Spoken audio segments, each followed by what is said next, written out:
नमस्कार बच्चों। तो आज हम लोग सीखेंगे समीकरण को संतुलित करना।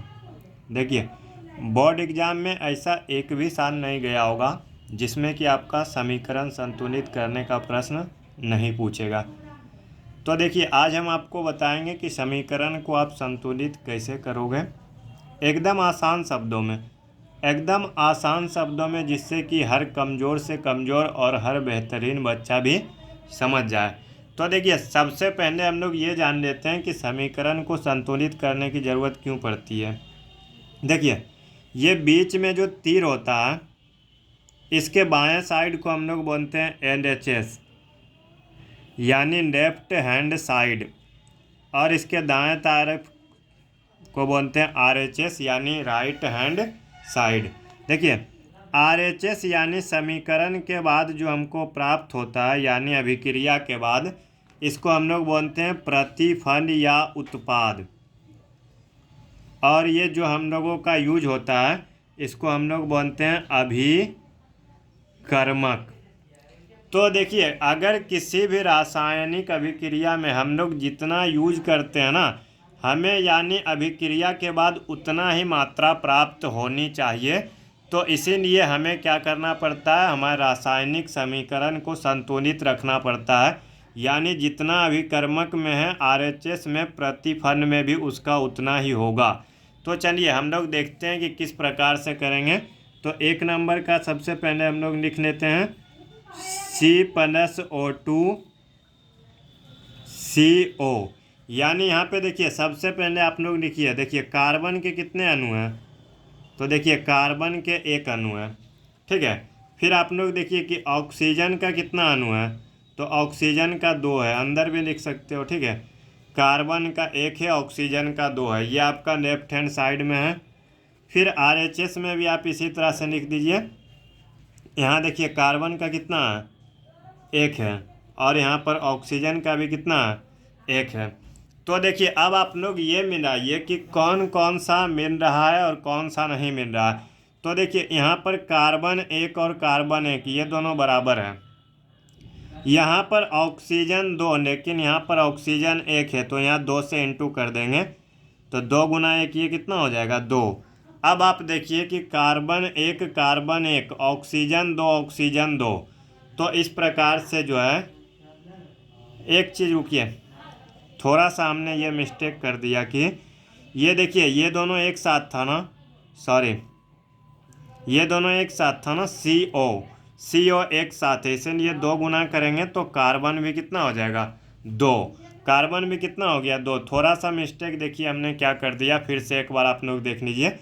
कार्बन 1 ऑक्सीजन 2, ये दोनों एक साथ है ना, दोनों एक साथ है, तो कार्बन 1 ऑक्सीजन 1, तो 2 से गुना किए तो दोनों 2 हो गया।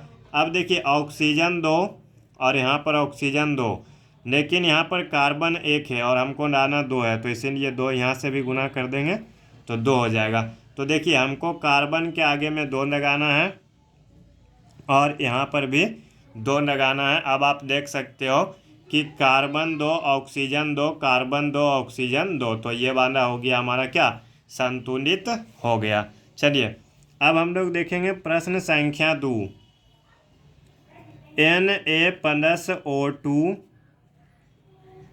Na+O2 तो देखिए, पहले हम लोग लिख लेंगे LHS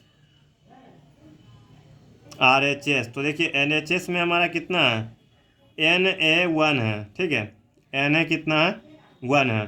फिर देखिए, ऑक्सीजन कितना है, ऑक्सीजन हमारा 2 है। LHS का हमने लिख दिया ना आपके सामने, Na यानी सोडियम 1 ऑक्सीजन 2।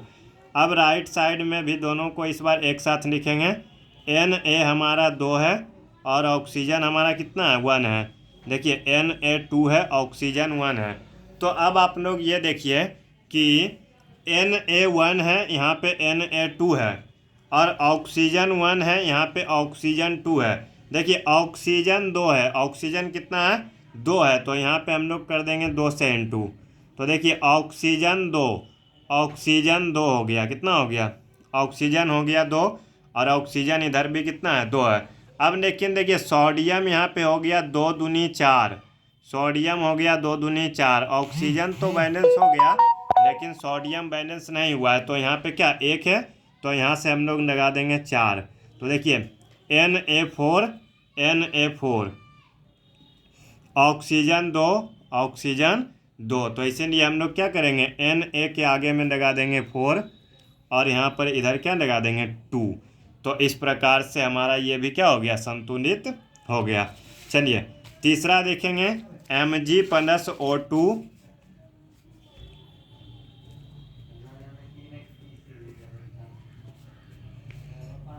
MgO, यही है ना। एक बार क्वेश्चन फिर से देख लेते हैं, ठीक है।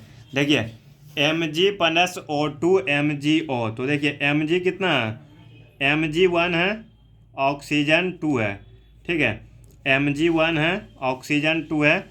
इधर हम लोग देखेंगे तो Mg1 है और ऑक्सीजन भी कितना है, 1 है, ठीक है। Mg1 है और ऑक्सीजन भी कितना है, 1 है।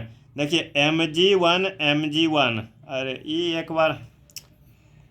एक चीज़ हम बार बार ये मिस्टेक कर देते हैं, ये दोनों को एक साथ रखेंगे, ये दोनों को क्या करेंगे, एक साथ रखना है, क्योंकि जो एक साथ रहे उसको एक साथ रखना है।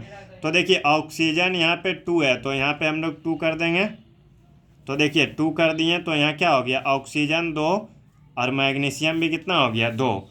मैग्नीशियम 2 और ऑक्सीजन भी 2, तो यहाँ पे देखिए मैग्नीशियम 1 है, तो यहाँ पे हम लोग 2 कर देंगे। तो देखिए मैग्नीशियम 2 ऑक्सीजन 2, मैग्नीशियम 2 ऑक्सीजन 2।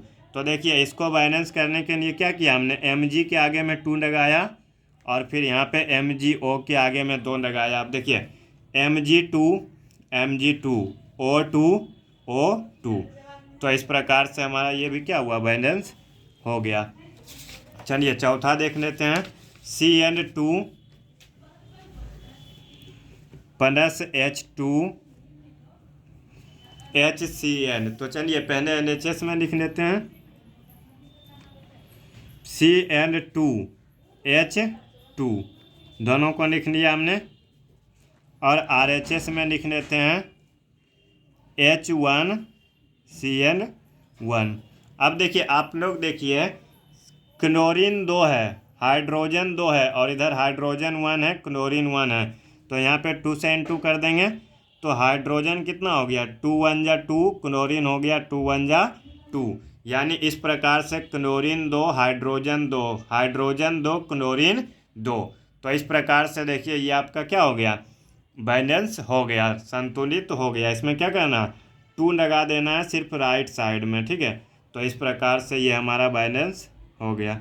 चलिए 5वें नंबर में देख लेते हैं Na+H2O, Na+H2O और इधर है NaOH +H2। देखिए यहाँ पर एरो हम लोग इसीलिए दिए हैं क्योंकि अगर समीकरण में अभिक्रिया के बाद अगर कोई गैस प्राप्त होता है तो गैस उड़ जाता है, और गैस जब उड़ जाता है तो उसको ऊपर रखते हैं, ठीक है। तो चलिए इसको लिख लेते हैं पहले LHS में Na1 है, ठीक है। फिर देखिए यहाँ पे H कितना है, 2 है और ऑक्सीजन 1 है। देखिए दोनों एक ही साथ है, इसीलिए हमने इसको दोनों को एक ही घर में रखा। फिर इधर देखिए Na1 है, ऑक्सीजन 1 है, हाइड्रोजन 1 है, तीनों का एक घर है, ये आपका RHS है। उसके बाद देखिए हाइड्रोजन एक और भी है 2, लेकिन ये दूसरे घर में है, इसीलिए इसको क्या करेंगे, अलग रखेंगे, ठीक है। इसको अलग रख दिया हमने। अब देखिए अब इसका देखिए दोनों तरफ आपको काउंट करना है कि LHS और RHS में कितना है, ठीक है। LHS और RHS में कितना है, देखिए सोडियम 1 ये दोनों बैलेंस है, ठीक है। H2 देखिए H2, लेकिन यहाँ पर H1 एक और है, तो 2 1 3 और ऑक्सीजन 1 है, ठीक है। ऑक्सीजन कितना है, 1। तो सोडियम और ऑक्सीजन बैलेंस है, सोडियम और ऑक्सीजन क्या है, बैलेंस है, लेकिन आपका जो है हाइड्रोजन इधर 2 है और इधर 3 है। तो यहाँ पे हम लोग क्या कर देते हैं, यहाँ पे देखिए हाइड्रोजन कितना है, 2 है और इधर 3 है, तो देखिए यहाँ पर आप 2 से इनटू कर दीजिए। अब देखिए 2 से इनटू करने के बाद क्या होता है, सोडियम 2, सोडियम कितना हो गया, 2।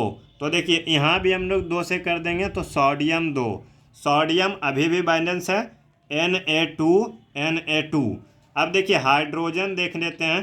हाइड्रोजन इधर कितना है, 2 है, और हाइड्रोजन इधर कितना है, H2 और H2, 2 2 4 हो गया, तो यहाँ पे हम लोग 2 लिख देंगे। तो देखिए हाइड्रोजन 4, हाइड्रोजन 2, देखिए ये 2 हो जाएगा, ऑक्सीजन भी 2, हाइड्रोजन 2 दूनी 4, सॉरी मतलब हाइड्रोजन 2 हो गया, और 2 2 2 कितना हो गया, 4, और हाइड्रोजन यहाँ भी 4, फिर ऑक्सीजन देखिए 2, और ऑक्सीजन इधर भी 2। तो ये आपका हो गया बैलेंस। एक बार आपको फिर से बता देते हैं, कन्फ्यूजन दूर हो जाएगा। देखिए सोडियम 2, सोडियम 2, हाइड्रोजन 2 दूनी 4, हाइड्रोजन देखिए 2 और 2 4, ऑक्सीजन 2, ऑक्सीजन 2, तो हो गया ना बैलेंस। अब देखिए हमको कहाँ कहाँ 2 लगाना है, Na के पास 2 लगाना है, फिर आपका H2O में भी 2 लगाना है, फिर आपका NaOH में भी 2 लगाना है। तो इस प्रकार से देखिए आपका समीकरण हो गया बैलेंस, हो गया संतुलित। इस प्रकार से हमने आपको क्लास 10th के एग्ज़ाम के लिए बहुत ही मोस्ट इम्पॉर्टेंट टॉपिक है समीकरण को संतुलित करने का, इसको आप लोग पूरा अच्छे से समझ लीजिए। तो चलिए मिलते हैं नेक्स्ट वीडियो में। धन्यवाद।